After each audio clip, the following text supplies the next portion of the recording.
Hello and welcome to Attacking Third. We are live on YouTube. We've got a hefty episode for you today. We've got midweek Challenge Cup preview. We've got some World Cup roster updates to chat about. And of course, we're going to touch on some news and notes across the globe of women's soccer. So make sure you subscribe to us, like this video, drop us your thoughts on all things women's soccer in the chat. You know, we love to hear from you. So let's go. Hey, everyone, and welcome into Attacking Third, a CBS Sports Soccer podcast. I'm Sandra Herrera, lead NWSL writer for CBS Sports. Joined today by my special guest, Jordan Angeli, NWSL analyst. And on today's episode, we're chatting all about Challenge Cup. We're chatting about news and notes. We're going to talk about and react to some player signings we actually haven't had opportunity to do quite yet. And we're going to chat about some World Cup rosters. Spain dropped there, so there's some interesting things to note within it. And I can't wait to go through all this with you, Jordan. How you doing this morning? I'm great. I'm really great.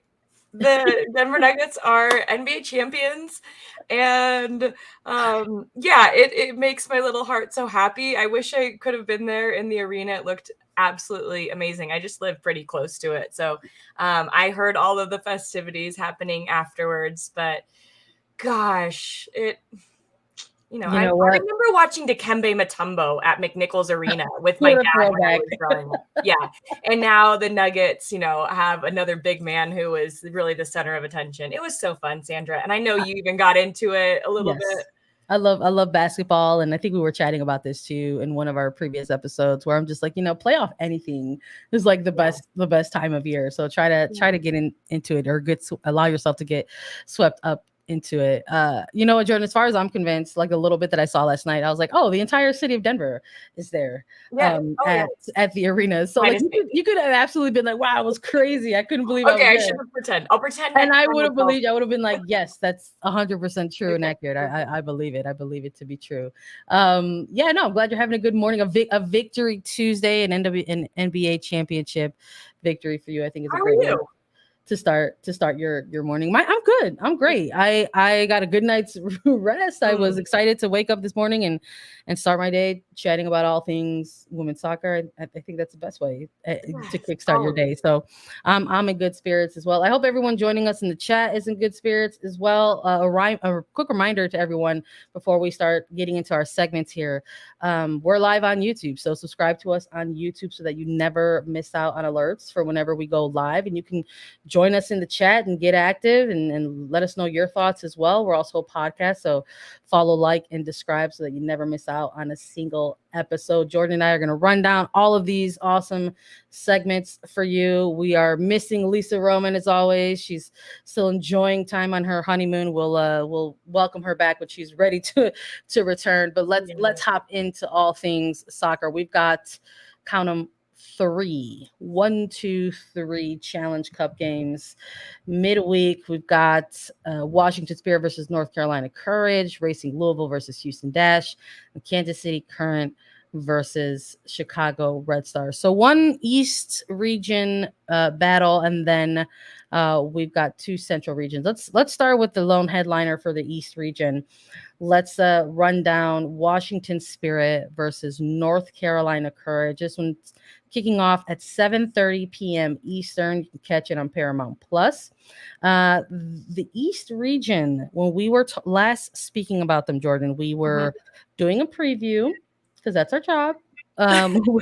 We were doing a preview of Gotham versus Orlando, and even though there was some unknown variables at the time when we were doing the preview, we still were like, hey, we don't know if this game's going to go on as planned due to the impact of the wildfires there in the East Coast, but we're going to make a pick. And unfortunately, that match was postponed. So now we've got another East region battle between these 2 sides. We've got the Spirit coming off of a 2-1 regular season win against Angel City.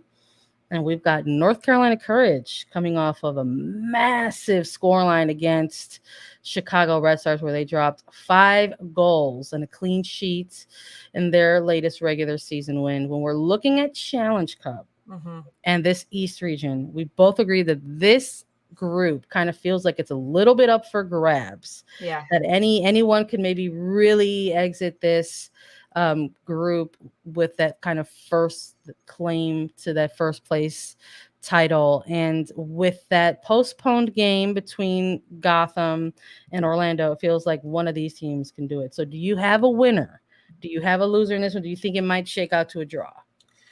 Ooh, I think so. When I think about these Challenge Cup games, which coach really has been able to utilize as many players as possible to really get their tactics ingrained in the system that they want to play with the first player to the last player off the bench? Because I think during these Challenge Cup games, one of the things we've seen, Sandra, is they've been utilizing their benches and not just getting starts for players who don't normally get starts, but then bringing players off the bench that do get starts into the game and try to affect it. So I think about both of these teams and how deep they are and how many players, both Mark Parsons and I am blanking on North Carolina's coach right now. Sean Nahas. Sean Nahas.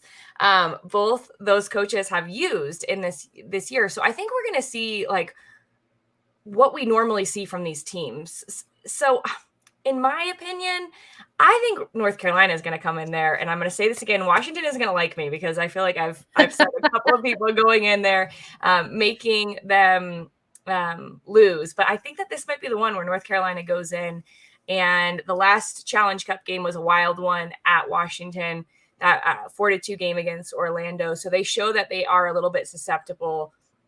2 goals against. And I think what we saw from North Carolina in their game over the weekend is just dominant possession, dominance in the way that they attack. I don't think it's going to be the same starting 11 for them at all. But I think that the amount of the ball that they're going to have is going to be difficult for the Washington Spirit to manage. But it's going to be a close one. I think 2-1. I think Spirit gets one on the break because that's what they are so good at in transition moments. And it's going to be on with how much possession and how many numbers North Carolina send forward. So I'm going North Carolina. They have 2 draws in the Challenge Cup right now. But I think they break through and get a victory here tomorrow. Okay, I like that. You know, the quick turnaround is always something I know that we pay attention to. Is how much of player rotation are we going to see in a match like this? During that last regular season game, we saw Albert Kingsbury come out of the match beside Nicole Barnhart, an absolute legend of multiple women's soccer leagues, to step in and step up. What is Kingsbury's availability going to be if she's able to go or not? And I'm with you on the courage and how they've played all season. This first half of the regular season, and even in 2 of their matches for Challenge Cup. I'm curious if this is a game where it's going to get to a point where Washington Spirit are just like, you know what, forget it. We're just not even going to try through this midfield. Let's just punt this ball over the whole middle third. I could see Sam Staub getting to that point, with that strong left foot, and just say, let's get this out over the top, and someone will get on the end of it, and create some magic. But again, I think it all depends on different game scenarios and situations. We've seen Mark Parson not shy away from player rotation during Challenge Cup. So I'm curious if maybe some of those typical starters perhaps are going to be available off the bench. Maybe a couple of them will, start that for first half. Maybe there'll be a swap. And for the Courage as well, because I think they're getting to a point in their regular season where maybe they'll pay it, probably really a lot of teams, most are going to start really paying attention to that regular season table. And if you are an upper half table team, you want to target the remainder of your regular season to perhaps, to try to at least stay in contention. So, how are these 2 teams going to plan for this Challenge Cup match? So all of that with the quick turnaround, the unknowns, with the with the availability reports that we don't have access to at this time, I just don't know if there's enough there for me to make a confident pick one way or the other. And I hate to do this, but I'm going to start off the episode with a draw. I feel like this one has the makings of a draw. I don't know if Caroline goes into DC and gets a start and pops off with another hat trick. I just don't know if that happens against this defense, even if it is anchored by Nicole Barnhart. This is someone who is used to being in those positions, and facing a lot of shots if needed. So I'm going with a draw to start things off, and I think it's going to keep this East region group even more narrow or even more close and unpredictable as the Challenge Cup continues to go on. Let's go ahead. Oh, I was just going to say, can I say some players that I am hopeful that get some minutes here from each team? I think for Washington, we all are so focused always on their front line and what they can do with their front line, but they have some good players that can come off the bench for them, and I think will be utilized in this.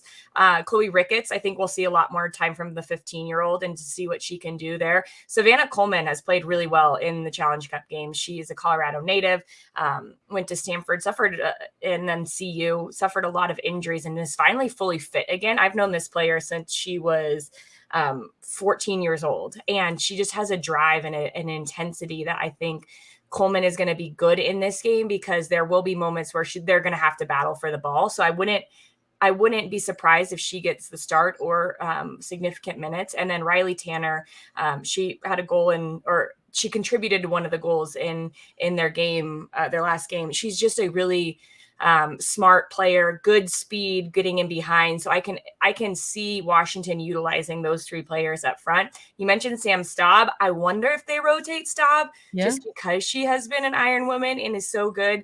Get her a little rest midweek. Because Washington traveled to Kansas City in the weekend. So kind of looking eyes ahead to that. Yeah. And then for North Carolina, I think we're going to see Clara Robbins, who is a holding midfielder. The midfield of Washington or North Carolina has been so good, but Robbins played at Florida State. It's just such an intelligent midfielder. I think we're going to see a little bit more of her. And then again, we don't know the availability report, but we still have yet to see Estelle Johnson. And I know she was working back to full health. Could this be a good time to maybe not get her 90 minutes? But I think that this is something that coaches have been doing is, can we get 45 minutes out of somebody that's coming back, play her the first half of the game, and then you can bring back in one of your two sturdy center backs. So those are kind of some of the players that I'm looking at to say, okay, let's see what they could contribute to this game. 100%. I think that's an important note to make, especially about Robbins. I think going into that draft class, I think she probably was looked at on a lot of, mock draft boards as perhaps the most quote unquote like NWSL ready type of midfielder. And then we look at the Courage and what they're doing this season, and it's hard to kind of believe or imagine that they're ultimately has played out to where there's maybe not a lot of room for her to crack starting 11s. There's room for her to have an impact for this team, but maybe not in a consistent starter role week to week. So maybe Challenge Cup is going to be that opportunity, like you mentioned. I think it all depends on how coaches, try to utilize these group matches going down the stretch. We've seen rotation at some point. Sometimes we haven't. I think we're going to talk about a team where we haven't been able to see a lot of rotation too much. But I think it all depends. I think we're starting to see as more teams kind of lock away at least 2 to 3 games or possibly even 4 games of the group stage, how they want to continue to operate and function within Challenge Cup as it runs concurrently with the regular season. Well, we're going to keep talking about rotation or what we may or may not see. Let's pivot to the Central region for Challenge Cup. Let's talk about Racing Louisville versus Houston Dash. The Central region group, I don't know, Racing Louisville, maybe Challenge Cup is something that they're looking at and saying, you know what, in terms of obtainables here, maybe Challenge Cup is a title we can shake things up and make a run for, because there's no real, there's still plenty of Euro games to go here in the Challenge Cup, and maybe this is a game against another team who could possibly be eyeing Challenge Cup title, where they can kind of maybe assert themselves and sort of say, like, establish themselves as kind of the dominant team in this central region. So maybe I'm tipping my hat already here, but I'm gonna go Racing Louisville for a win in this one, Jordan. I think even with the quick turnaround, they have shown, even with just within Challenge Cup specifically, that they show up on these days to compete. So I think they'll keep that going. I think that's a good shout because they're the only team in NWSL right now who has not lost or drawn a Challenge Cup game. They have 2 wins under their belt, and they've done it with a variety of players and away at Kansas City and in a place where that was a difficult game. It wasn't like it was an easy game for them where they gave up goals, but they ended up getting the win. So and Racing has been good at home. They have been able to assert themselves and show what they really have. One of the things I like about Racing is when it comes to Challenge Cup, they have some depth in who they can rotate in some of these key places. We've seen Piku Yamsa play some minutes in either holding mid or center back. Rebecca Holloway has also played minutes for them, Satara Murray as well. So those are players that have really good experience under their belts that can come in and keep a really firm foundation for Kim Bjorkegren's team. The question I have is one of the things that I've been noticing about, it's really tactical for both of these teams. Racing Louisville like to have the ball. They like to play through DeMello, but they've been adding some wrinkles and some rotations, whether it's Ari Borges or Jalen Howell coming deeper to collect the ball or those rotations centrally. I'm curious if he's going to still implement those types of things against a Houston squad where maybe Racing does have some more changes in their lineup, or is it going to be a little bit more direct, a little bit more less tweaks to the system? So do they simplify their game? I don't think they have to at this point in the season. I think everybody kind of knows what is expected out of them. But on the other side, Houston plays really interesting. I think they're doing something different that no other team, I don't think, in NWSL is doing. They're playing a 4-3-3, but really when they're building out, it's a 3-back, and they're letting Caprice Didasco almost be a winger. It looks like a 3-4-3 then in attack. And that has been challenging. They've been good in the channels with Maria Sanchez on one side and Didasco on the other. Do they have the players to rotate in those 2 specific spots to create the same effect going forward? And if they do, I think it could cause problems for Racing with some of those tweaks that they have and who shifts over there to help with overloads in the channels. So this one I think is going to be close, but I like Racing Louisville. I like their mentality in the Challenge Cup, as you mentioned. So I'm going to go the home squad. Racing Louisville is going to get in on this one. I think we might see, too, some of the players that we've seen play some minutes in their squad. But at the beginning of this season, Kim Bjorkegren was really talking about Kayla Fisher, and she was starting as a midfielder for them. So I think, are we going to see more of Kayla Fisher tonight or tomorrow night and getting her on the ball and letting her go at players 1v1, which she is so good at. She was really good at in college. Can she effectively do that in NWSL? That'll be a question, but that's a player that I definitely want to see in the game tomorrow night.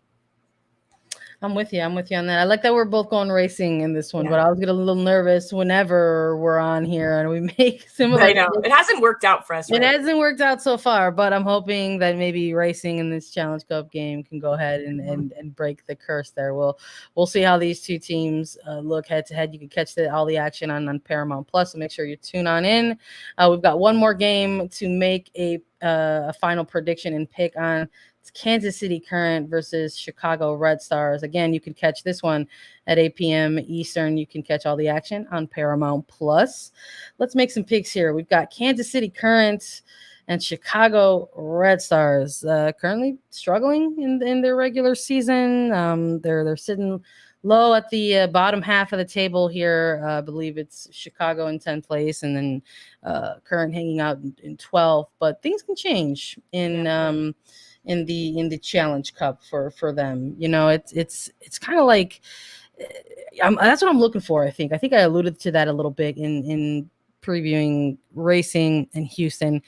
You know, the Challenge Cup can maybe be something that bottom, like lower half table teams can perhaps take a look at and try to target. Like, how are you going to navigate the rest of your year here?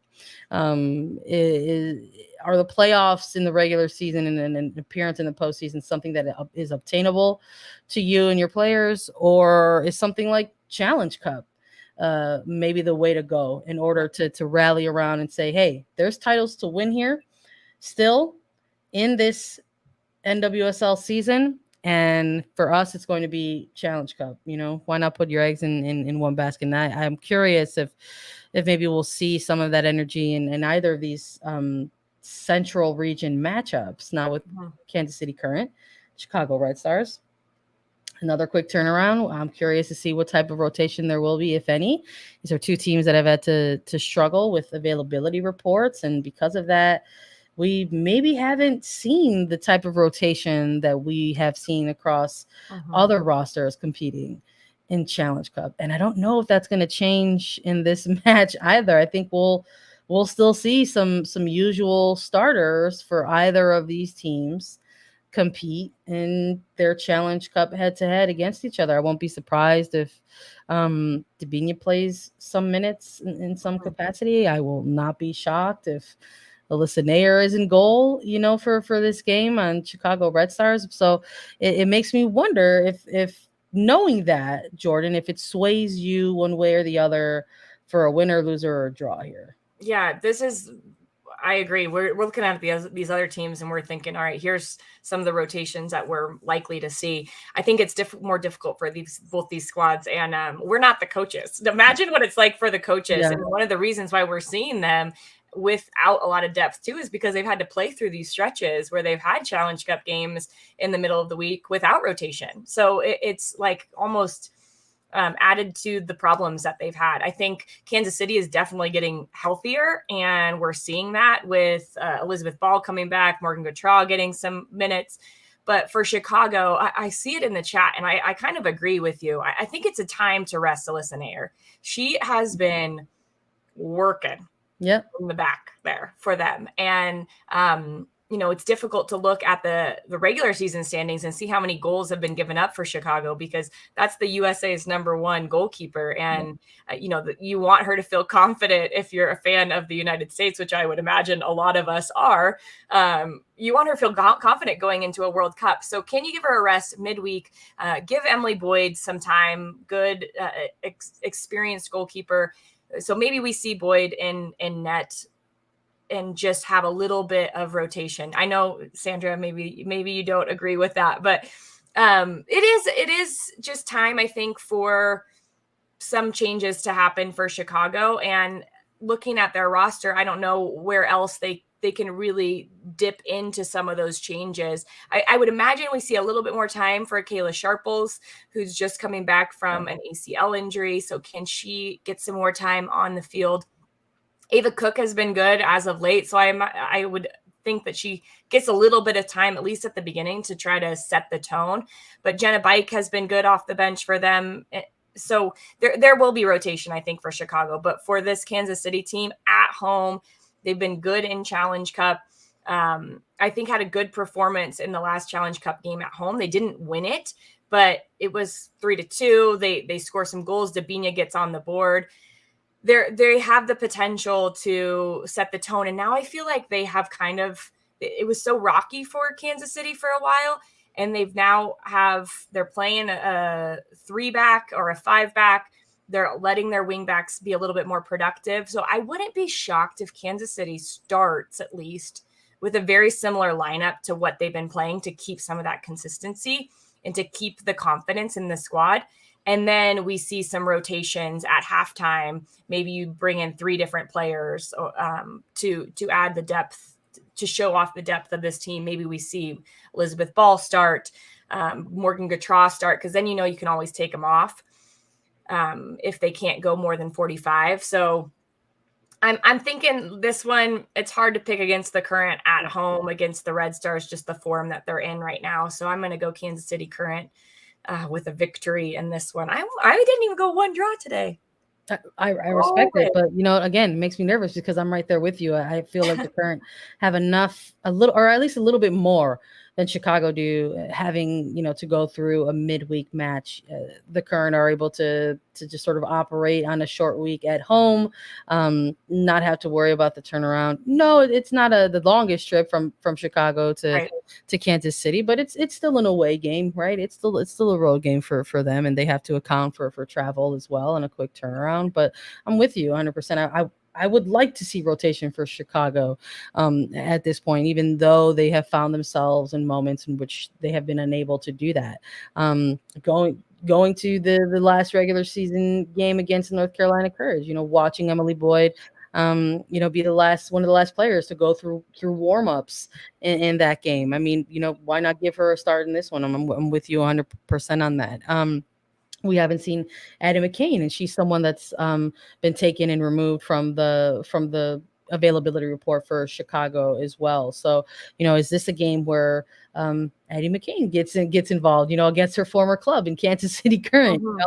Maybe there's a little bit of a motivating factor there. Why not give her some minutes as well? So I'm very curious about what the rotations may look like in this game between these two teams. But I just think that Kansas City is going to have a little bit more in their arsenal to take all 3 points in Challenge Cup against the Chicago Red Stars. So we're closing out a preview, going similar picks. We're both going Racing and we're both going Current. We'll have to come back and chat about if we were correct. But for now, we're going to take a quick break. When we come on back, we'll chat about some news across the globe of women's soccer. So stick with us. We're going to see some really fast boats. Up you go, Ben. Come on, mate. Up you go. That's all right. I think we've got space on the other side of him, right? Settle. Yes! Oh, you did it. Hey, here we go. That was sick. All right, we're back. Let's pivot to some news that has dropped across the global women's soccer, but we're gonna stay right here with NWSL. In case you missed it in our recap, we've got some standings to run down for everyone. We've got a new number 1 heading into the official second half of the regular season. San Diego Wave on top at number 1 with 20 points, but Washington Spirit level with them with 20 points as well at number 2. Portland Thorns at number 3 with 19 points. Happy birthday to Christine Sinclair, of course.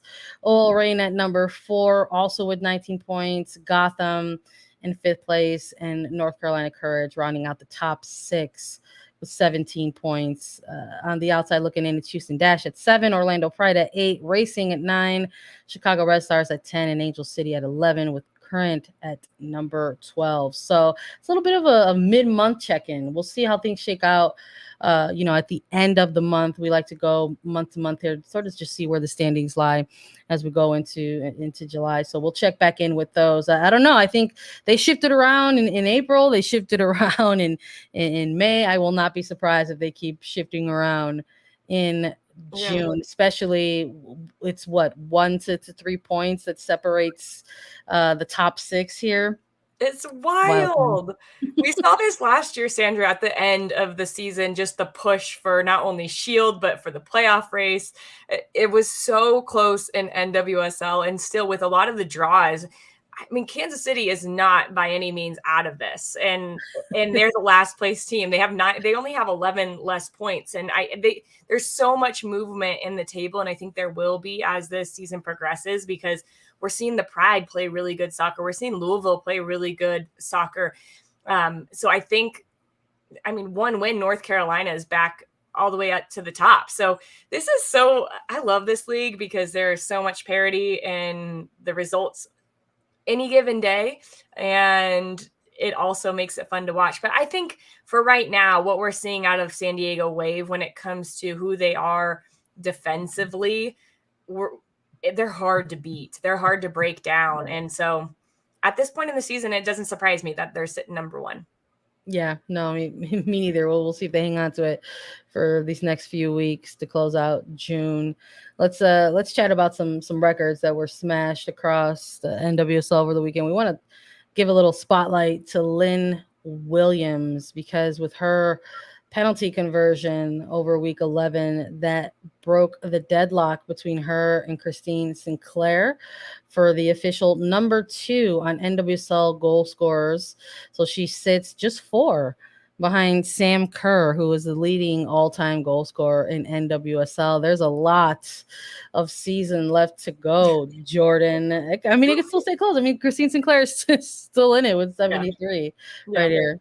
The But 40-year-old. Congratulations to her. The 40-year-old Christine Sinclair. Now we have two Happy 40-year-olds in this league, which is incredible. Nicole Barnhart and Christine Sinclair.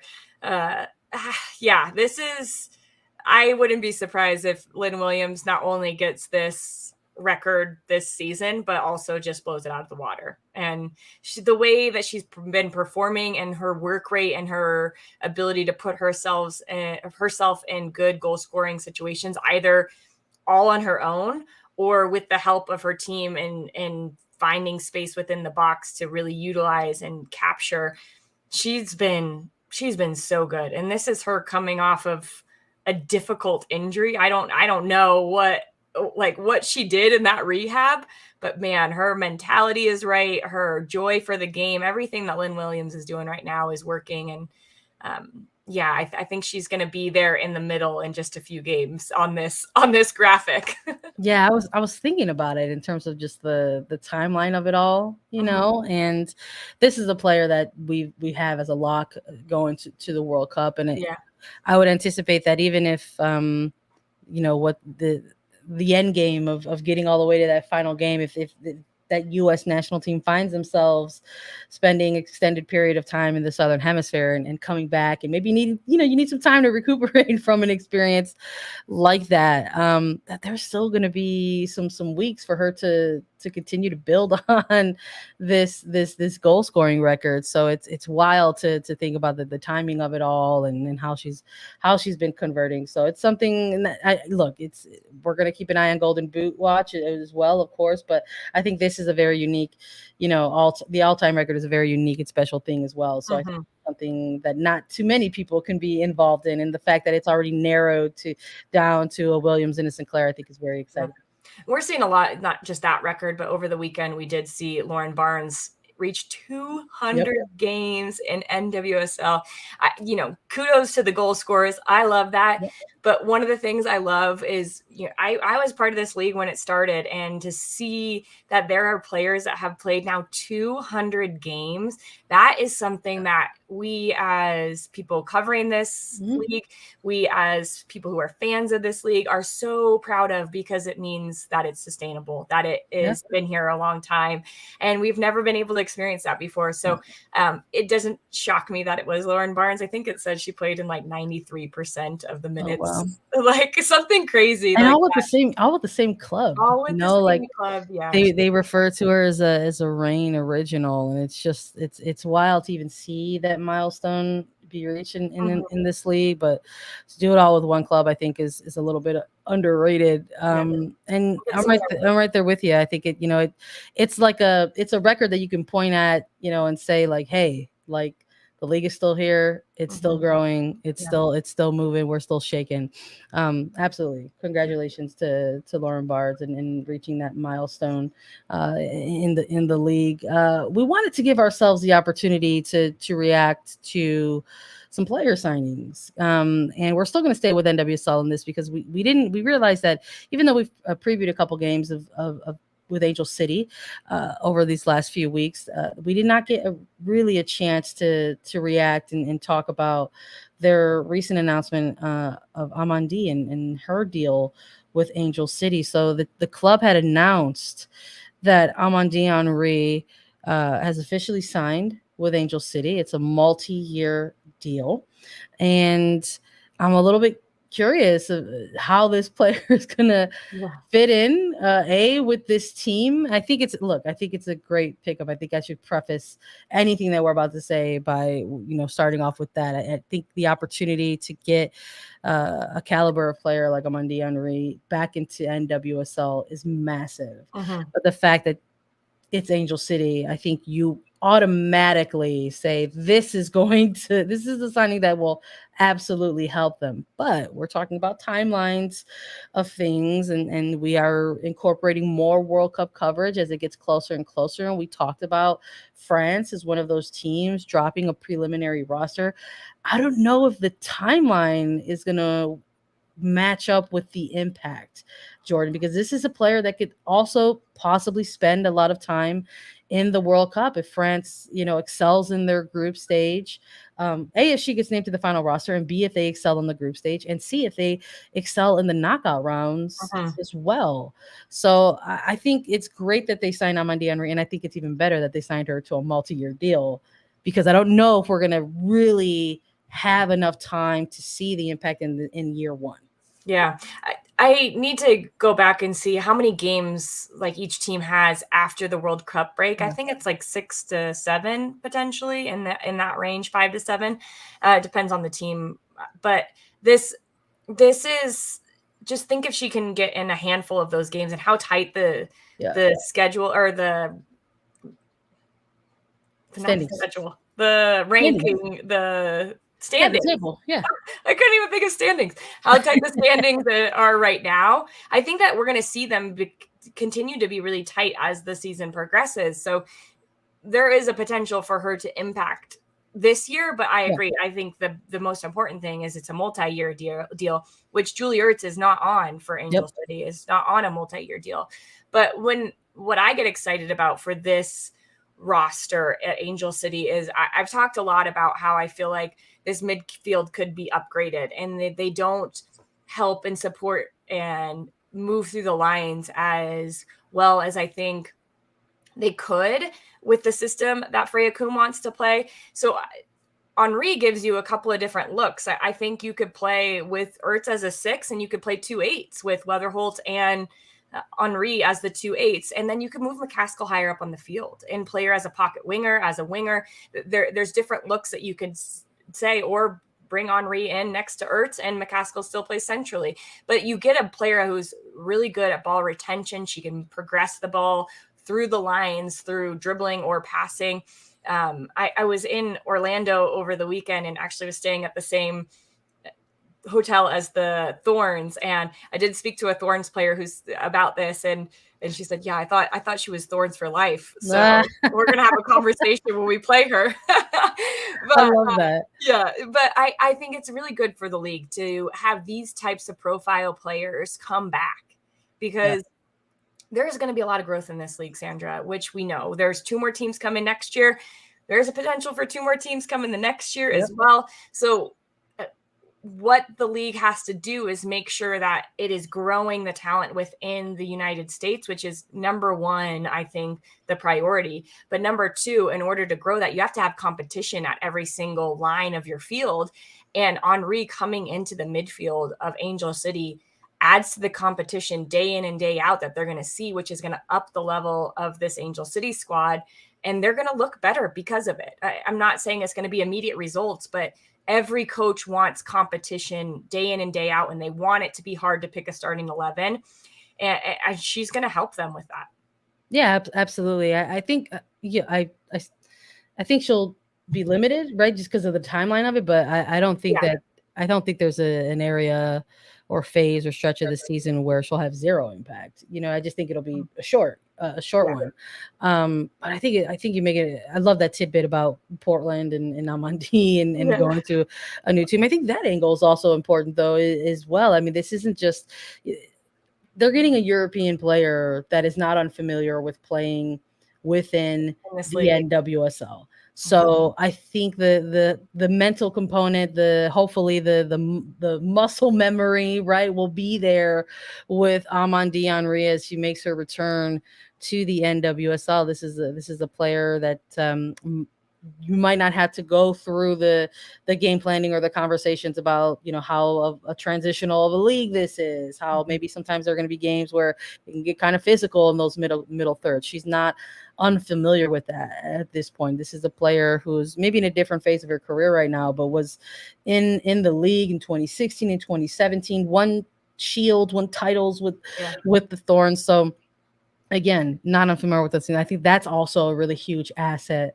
for Angel City as well, because I think when you make signings, especially international signings, maybe you have to have a little bit of grace, right? You have to have maybe a little bit of patience for players who are perhaps newer to the league or new to the styles of play that they are going to go up against in the league, and try to have that patience and grace to sort of get them acclimated to things. And I don't necessarily know or believe that that's going to be a factor, with Henri coming back to NWSL and playing with Angel City. So I'm eager to see what it looks like. I know they also mentioned in the announcement that she likely won't be available for any type of club selection until the next transfer window, which I believe is at the end of the month. So we'll see if she's going to still get to have any kind of minutes with Angel City before possibly going into some training camps with France. I'm sure Angel City is keeping fingers crossed there, for the possibility of seeing her before she departs to the World Cup. But I don't know. We won't know till we know. So we'll keep an eye on rewatch for sure. Let's pivot across the pond to close out this middle section, talking about U.S. women's national team midfielder Catarina Macario officially signing with Chelsea. Another multi-year deal. It's announced on a 3-year deal and a free transfer from Lyon. Closed out her contract in France and then selected a new club. Very exciting time. Last time we checked in with Macario, it was unfortunately we had to talk a little bit and react to the fact that she made the announcement that she's ultimately withdrawing herself from World Cup selection. Just was unfortunately unable to, again, we're talking about lots of timelines of things. I guess that's the actual theme of this episode. She was just unable to really get back to a place to make herself available for World Cup selection. But this is exciting. If you're again joining us live, we've got the video that Chelsea released in the announcement of Macario to the Blues. She's going to be rocking the number 9, another famous U.S. women's national team player, usually rocking that number. And Mia Hamm, I love it. I think this is a great move for Macario. I think going from one league in Europe to another league in Europe, I think is going to be incredibly beneficial, not just to her, but I think if we look at the future landscape of the women's national team, they're going to keep an eye on that as well. I know folks are itching for this player to get into NWSL, but I like this move. Just look at it as like a gradual kind of movement back west. Maybe eventually she'll make her way back stateside, but I think for this phase of her career so early on, I think these are all the right moves. I think she can have a huge impact for this team moving forward. Oh, she definitely will have a huge impact for any team that she plays on, because she is just one of the most creative midfielders, forwards at times that we've seen in a long time. So I think this is a good move for Macario. You mentioned playing in 2 different leagues. You glean so much information about how other teams and how other countries look at the game, especially tactically, that she can bring that with her now to the national team when she rejoins them, or to NWSL someday, because I do believe she'll be back here at some point and playing in the league. But I remember the video when Chelsea won of Sam Kerr, like counting how many trophies they've won. Sam Kerr is going to be counting how many goals she gets off of Macario assists, because that combination, Sandra, is one that I cannot wait for. Sam Kerr getting the ball from Catarina Macario. I think we are going to hear that time and time again. And it'll be fun to see how she inserts herself into this league that has become very competitive over the last few years.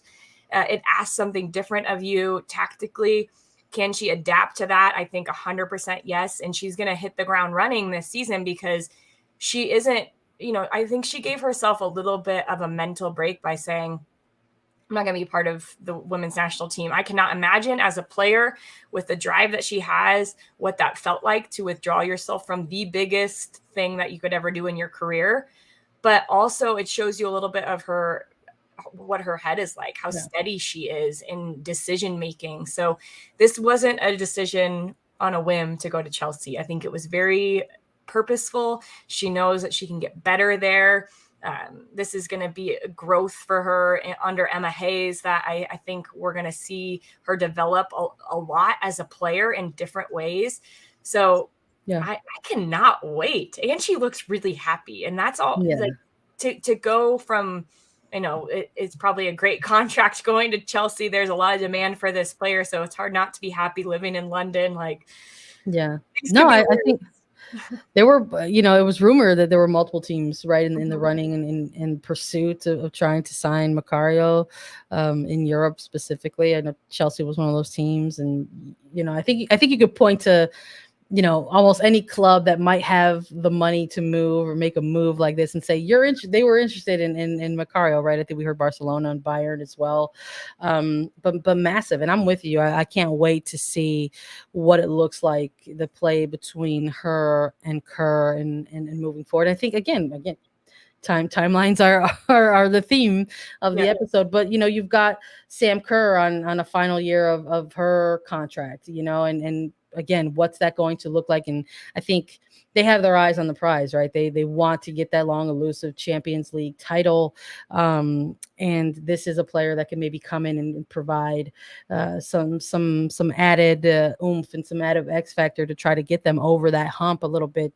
Macario already a Champions League winner with Lyon, understanding the pressures and the demands of that tournament. So I'm eager to see what it looks like. The departures that they had in Harder, the unknown variables with Fran Kirby and if she is going to return. This is a player who has had to deal with numerous injury and setbacks throughout her career and is phenomenal on the pitch when available and healthy, but has said that if she has to go through another kind of career altering injury, that she will have some serious conversations about her eventual return or non-return. So I think there's this signing was about right now and achieving goals in the near future, but it's also about longevity as well, and that they want to build with Macario for the future as well. So excited to see what it looks like when Macario suits up in blue. Stick with us. We're going to close out the episode to chat all about some World Cup rosters that drop. We'll be back after a quick break.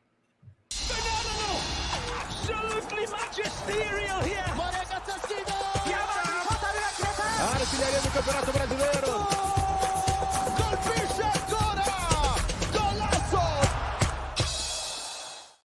All right, we're also reacting to World Cup rosters as they drop. We have a lot of national team programs that have announced preliminary rosters. A couple that have announced their full 23 final player rosters.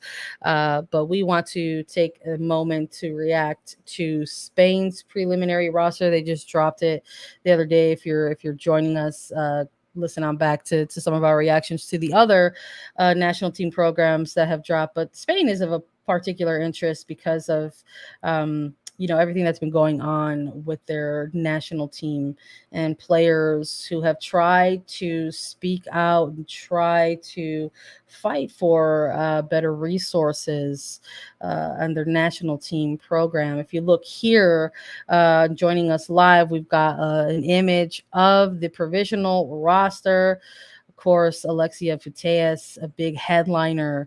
And this one has made the return from her ACL injury. We got to see her in the final Liga F matches, and then we got to see her in Champions League knockout rounds as well. So that's a massive, massive player to have. But they're going to narrow this down. The manager said that they're going to narrow this down by about June 30th to have a final 23 players. But a lot of attention was on this preliminary roster, because people were curious about who was going to be on it and essentially who was going to be left off. Because last year, just to give a refresher and a reminder, if folks are or if folks aren't aware, but last September there were 15 players who essentially rallied together to try to send a private email to the federation, essentially asking for cultural changes. And they've been referred to Las Quince ever since. And they wanted to essentially say that, we'd like to talk about some cultural changes at the national team level.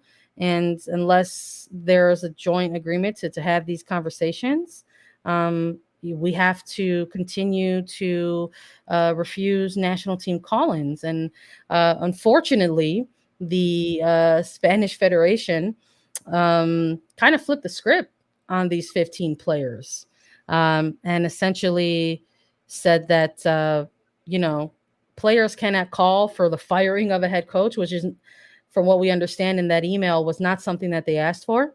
And the Federation further went on to say that they will not be welcomed back until they recognize their mistake, their error, and ask for forgiveness.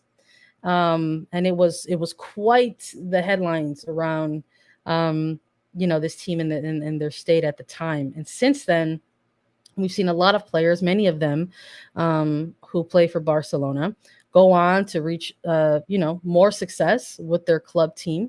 We just saw, Patrick Guijarro just have an excellent Champions League final, lift another title with Barcelona. She is a player who is not going to be part of this World Cup roster. We also look and see someone in Mapi Leon.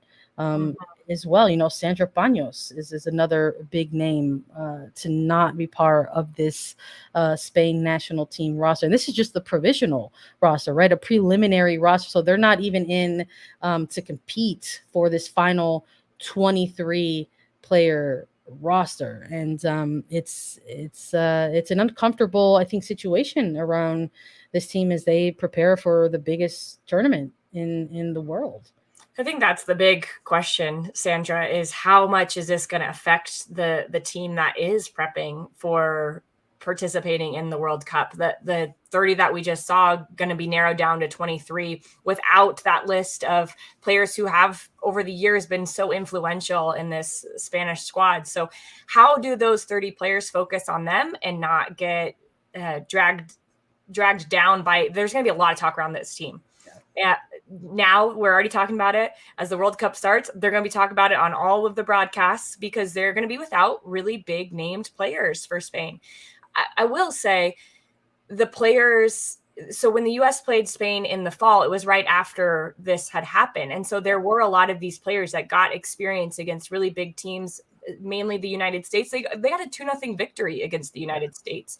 And a couple of the players that were effective in that game are on this 30-player preliminary roster. So I think it's about how, the U.S. often talk about a bubble and how they put themselves in a bubble when they're at the World Cup where they try not to let anything else in.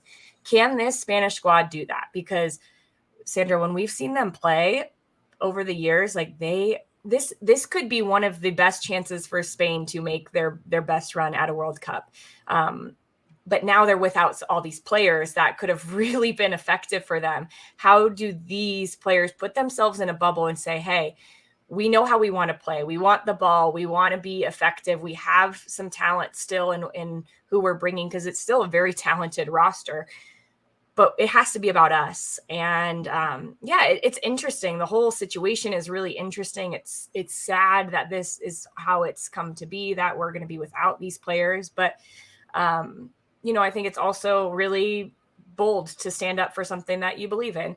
And I think the interesting thing will be afterwards. I think Jorge Vilda, the head coach, has been there since right after the 15 World Cup. That's a long tenure for a national team coach. So I think it all hinges on this for him, or we'll see if it does. If it doesn't, and they don't do well, and he still has a job, then I think we kind of know why he has a job. Because, but this team, I think, will either come together, or this will be a difficult tournament for them, where all of this noise and the difficulties within the group kind of pull them apart. No, I think I'm with you. I think it's an important note that you made about that kind of first pair of friendlies that they had right after this email surfaced. They ended up getting results against really good teams, other FIFA top 10 ranked teams. Not only did they beat the United States 2-0, but getting a draw against Sweden, and this is one of those moments where unfortunately the Federation can point at and say, actually, we're going to stick to our guns. If you don't come back and come correct, you're going to keep, being iced out and boxed out of future selections, so that I think it's important to note kind of that first window of friendlies that took place after that email got sent out. I know folks are looking at Putellas and how maybe so many Barcelona players were listed on that email, but you have to look again, timing of things. She was someone who was not getting any call-ups into camps because she was right smack dab in the middle of a ACL rehab process, and this is your two-time Ballon d'Or winner, really the who has become the face of the national team program. And I would imagine that conversations might have been different there. And that was the other thing too, all of the time leading up to this provisional roster, there's been reports that there have been attempts to have conversations with individuals. They didn't want to have, that's kind of the other thing that maybe doesn't feel so great about this, that there wasn't a collective conversation, that the federation only wanted to have these kind of one-on-ones with players, and to try to maybe sway them one way or the other to compete for a World Cup. There was that possibility there that Bonmati might not have been on this roster, but she is now. But I think even that, it sent off a lot of kind of red flags, like how tough this can be. But it's a little, no Mapi Leon, no Patri, no Claudia Pina, no Sandra Pani. That this is just like, it's weird to me to not see these names on Spain's even provisional roster, and then knowing that they're not going to be there for the final 23. So it's it just sort of feels like phase one of this moment, because this roster still needs to be narrowed down to 23. We will see what the final 23 looks like at the end of the month, and of course we're going to react to more of these as they continue to drop. Of course, we're waiting patiently for the U.S. national team and their roster as well. We've got all the rosters rolling out for you on cbssports.com. I'm doing my best to update them as they come on out, so make sure you bookmark that. Great. Yeah, make sure you bookmark that if you need it, if you're trying to look at all the players across all the national teams. But that is a wrap for us today on A3. Thanks everybody for joining us and listening to Attacking Third. Download, follow, and listen to us anywhere you get your podcast. You can watch us too, so subscribe at youtube.com/Attacking Third. And we will be back on Friday because we're going to do a weekend preview for you all, so stay tuned. For Sandra Herrera and Jordan Angeli, this was Attacking Third.